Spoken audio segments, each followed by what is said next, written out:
সবাইকে ভূত কাহিনীর এপিসোড নাম্বার 16-তে আমন্ত্রণ। সরাসরি চলে যাচ্ছি ঘটনায়। এই ঘটনাটি হাবিব মিয়ার একটি ঘটনা। উনি শ্বশুরবাড়িতে যাচ্ছিলেন পূর্ণিমা একটি রাতে। তো ইলিশ নিলেন, খুব সুন্দর বাজার থেকে তরতাজা 4টা ইলিশ নিলেন। সেই ইলিশটা নিয়ে যখন গ্রামের মধ্য দিয়ে যখন উনি ওনার শ্বশুরবাড়িতে যাচ্ছিলেন, তখন বেশ সন্ধে হয়ে যায়। তখন ওনার সাথে এক বীভৎস কাহিনী ঘটে যায়। সেই ঘটনাটি আজকে আপনাদেরকে বলছি। তো হাবিব মিয়া থাকতেন শহরে, এর 3 গ্রাম পরেই ওনার শ্বশুরবাড়ি। তো ওনার ওয়াইফকে রেখে দিলেন শ্বশুরবাড়িতে। বেশ কয়েকদিন ধরেই ওনার ওয়াইফ ওনার বাপের বাড়িতে আছে। তো হাবিব মিয়া ওনার কাজ শেষ করে আজকে মাসের শেষের দিনে শ্বশুরবাড়িতে যাচ্ছেন। তো শ্বশুরবাড়িতে যাওয়ার সময় উনি বাজার টাজার করে নিলেন, বেশ অনেক কিছুই নিলেন টিলেন। তো এটার মধ্যে ভালোভাবে উনি নিলেন ইলিশ মাছ, পদ্মার খুব সুন্দর সুন্দর ইলিশ, তেলে একদম তেলে টইটুম্বুর ইলিশ, পেটে ডিম নেই। তো 4টা ইলিশ নিয়ে নিলেন। তো নিয়ে নেওয়ার পরে উনি এবার ভ্যান খুঁজছিলেন যাওয়ার জন্যে। তো কোনো ভ্যান ট্যান উনি কোনো কিছু আর পান নাই আর কি। তো পূর্ণিমা রাত উনি করলেন কি, হাঁটা দিলেন, হাঁটতে হাঁটতে চললেন। তো ওইখানে আসলে উনি নিজেও জানতেন যে এই পথটাতে একটু সমস্যা আছে, এই পথটা আসলে ভালো না আর কি। তো এই পথটাতে আসলে অপদেবতা, তারপর পিছাস, পেতনি, জিন্নাতের একটা সমস্যা আছে। তো উনি একটু সাহসী মানুষ, শহরেই থাকেন, শহরেই এটা করেন, এগুলো এত বেশি গায়েটাই দিলেন না। তো হাওয়া বইতেছে, পূর্ণিমার আর জ্যোৎস্নার আলো চারদিকে থই করতেছে, সব কিছু মিলায় অদ্ভুত সুন্দর এক মনোরম পরিবেশ। তুমি এইগুলা মাথায় আনলেন না, হরর কোনো কিছু ওনার মাথায় আর ওইভাবে আসলো না। উনি হাঁটা দিলেন, হাঁটতেছেন। তবে যদি ভ্যান বা গরুর গাড়ি কোনো কিছু যদি পেতেন তাহলে আসলে খুব ভালো হতো। এটা এখন থেকে অনেক দিন আগের কথা, এটা 1960 সালের একটা ঘটনা। তখনকার আসলে গ্রামগুলা নিঝুম ছিল, একদম নির্জীব অবস্থায় ছিল। একদম সন্ধ্যা হয়ে গেলে একদম নীরব হয়ে যেত, নিঝুম হয়ে যেত। তো অগত্যা উনি হাঁটা দিলেন। তবু চিন্তা করতেছেন যদি ভ্যান যদি পাওয়া যেত তাহলে আসলে ভালো হতো, কারণ প্রায় 3 কিলোমিটারের মতো একটা পথ হেঁটে যাইতে হবে। তো যাই হোক, উনি হাঁটতেছেন, ওই একটা হাতে লাঠি নিলেন, ওই লাঠির মধ্যে মাছগুলোর বেঁধে নিলেন আগায়, এবং আরেকটা আগা দিয়ে উনি জাস্ট ওনার কাঁধের মধ্যে ঝোলাই নিলেন। তো হাতে ছিল হচ্ছে ওনার দুধ নিছিলেন আর কি, দুধ নিয়েছিলেন, হাতে ছিল হচ্ছে দুধের একটা কৌটা ছিল আর কি। হ্যাঁ, দুধের কৌটা ছিল। সেগুলো নিয়ে তো উনি হাঁটা দিলেন, হাঁটছেন। মনোরম পরিবেশ ওনার কাছে বেশ ভালো লাগতেছে। পূর্ণিমার আলো চারদিকে থইতে করতেছে, গাছের মধ্যে বাতাস ঝিরঝির করে প্রবাহিত হইতেছে, গাছের পাতা ঝিরঝির করতেছে। সেই আলোয়, পূর্ণিমার আলো যখন গাছের পাতায় চিকচিক করছে, তখন উনি এই চিকচিকগুলা দেখে ওনার আরও ভালো লাগতেছে। এবং এই যে ঝিরঝির বাতাস, মনোরম একটা বাতাস, এটা ওনাকে বেশ আনন্দ দিচ্ছে। তো উনি হাঁটছেন আর ভাবছেন যে আজকে বেশ দারুণ একটা খাওয়া হবে। দুধও নিয়ে নিছেন, খাঁটি গরুর দুধ, তারপর ইলিশ মাছ, সাথে উনি আবার ঘিও নিছেন, ঘিয়ের একটা কৌটা নিয়ে নিছেন, একদম খাঁটি গাওয়া ঘি। তো সব কিছু মিলায় একদম গন্ধ চেক করে নিছেন বাজার থেকে নেওয়ার সময়, একদম গন্ধে মৌ খাঁটি ঘন। হ্যাঁ, তো এগুলো নিয়ে ওনার আজকে বেশ খাওয়া হবে আজকে সবাই মিলে। এবং ওনার শ্বশুরবাড়িতে সবাই ইলিশ মাছ খুব পছন্দ করে, উনি নিজেও খুব পছন্দ করেন। তো উনি হাঁটছেন, হাঁটতে হাঁটতে বেশ ভিতরে ঢুকে গেলেন। তো এইখানে আসলে ওই পথটা আরও একটু জঙ্গলময় হয়ে যায়, অনেক গাছপালা একদম পথের উপরে উঠে চলে আসে। বড় বড় গাছ পথের চারপাশে, বড় বড় বট গাছ, কড়ই গাছ, দেবদারু গাছ, তারপর হচ্ছে মেহগনি গাছ, বড় বড় গাছ, অনেক বড় বড়, এবং ঝোপ জঙ্গল তো আছেই। পথটা ভালো, পথটা একদম নিরেট মাটির একটা পথ, ঠিকঠাক। কিন্তু বর্ষাকালে একদম খুব খারাপ একটা অবস্থা হয় এখান দিয়ে হাঁটার সময়। তো উনি গুনগুন করে গান গাইতেছেন আর হাঁটতেছেন। ওনার কাছে বেশ ভালো লাগতেছে। তো হাঁটতে হাঁটতে উনি চিন্তা করতেছেন যে যে আজকে কি কি পদ খাওয়া যেতে পারে। ওনার মাথায় শুধু খাওয়ার চিন্তাই আছে, আর অন্য কোনো চিন্তা নাই।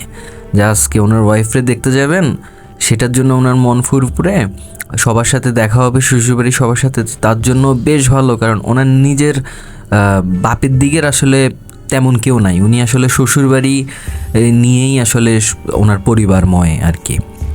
কারণ ওনার ওই নিজের দিকের কেউ নাই, তো যার কারণে ওনার ওই বিয়ে করার পর শ্বশুরবাড়ির দিকে অনেকেই মানে হয়ে গেছে, অনেক শালা সম্বন্ধী, হ্যাঁ শালি, তারপর অন্যান্যরা মামারা, সব কিছু একদম বড় একটা শ্বশুরবাড়ি পেলেন। তো সব কিছু মেলাই উনি খুব হ্যাপি আর কি ওনার শ্বশুরবাড়ি নিয়ে।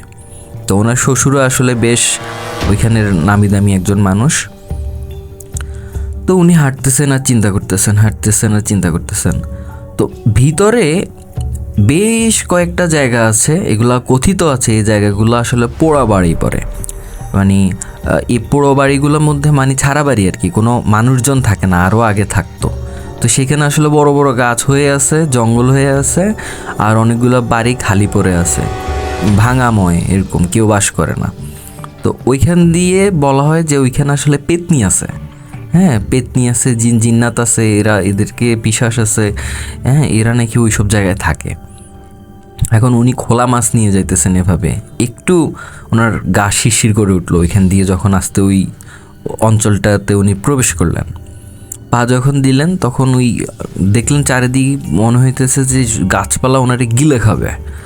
এবং ওই বাড়িগুলার মধ্য দিয়ে যখন যাইতেছেন, ওইগুলো যখন পাস হইতেছেন, তখন দেখতেছেন যে যে এগুলা একদম মৃতপ্রায় বাড়ি, দেখলে কেমন হা হুহুর মতো একটা বিষাদময় একটা মানে স্মৃতির কথা মনে পড়ে।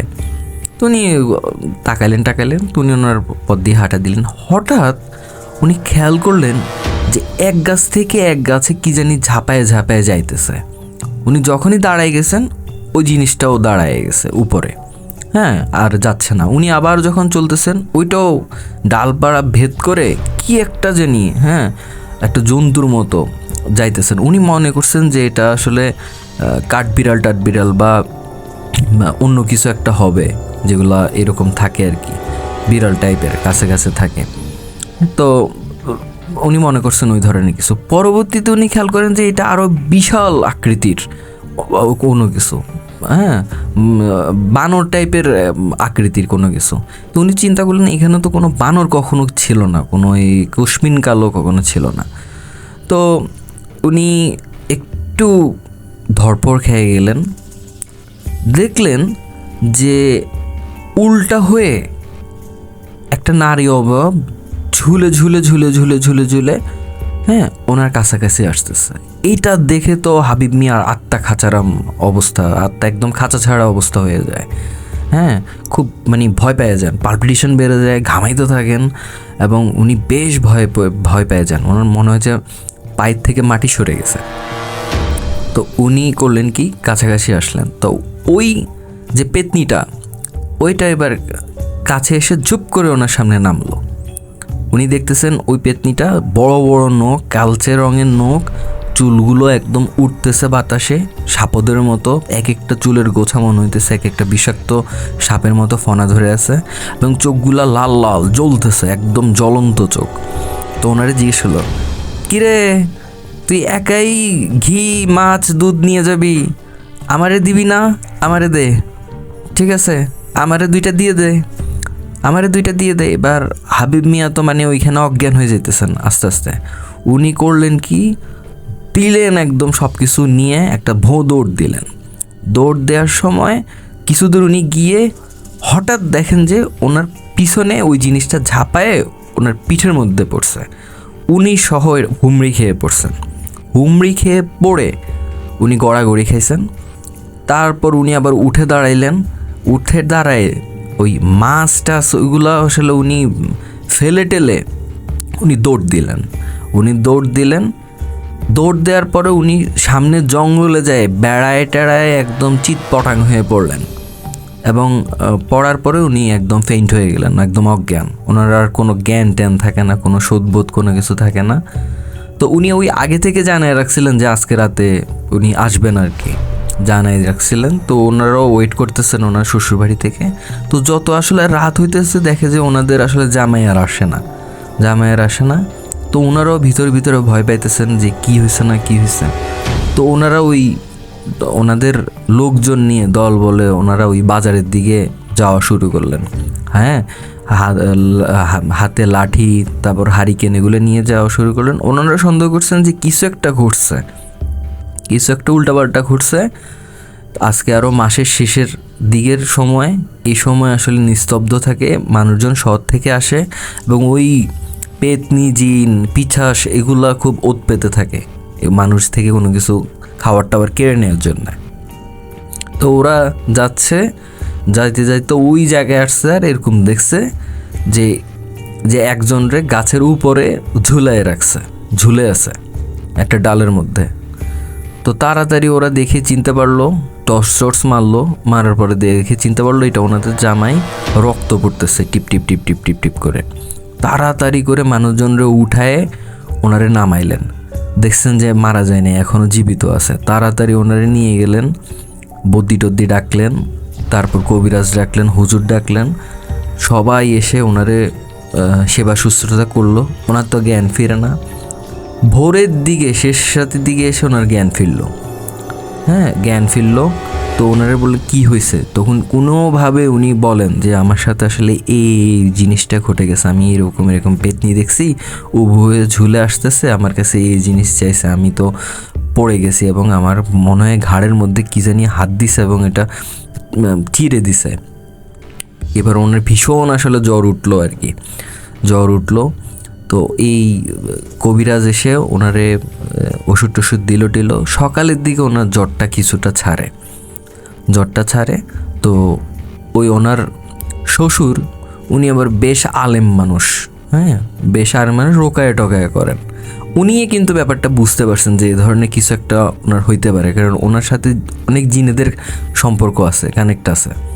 তো উনি করলেন কি, রোকায়া টোকায়া করলেন, করে টোরে ওই জিনের মাধ্যমে খবর নিলেন যে আসলে কি হয়েছে না হয়েছে। তো উনি খবর টবর নিয়ে জানছেন যে এই ঘটনা ঘটছে এবং ওনার উপরে নজর পড়ে আছে ওই জিনের, পেতনি যারে বলে আর কি। আসলে ওইটা একটা জিন, খারাপ জিন, ওইটা ওইখানে থাকে, এরকম আরও অনেকগুলোই আছে। তো ওইটার নজর পড়ে আছে কারণ ও মাছ টাছ পাইছে, ঘি পাইছে, দুধ পাইছে, নজর পড়ে আছে।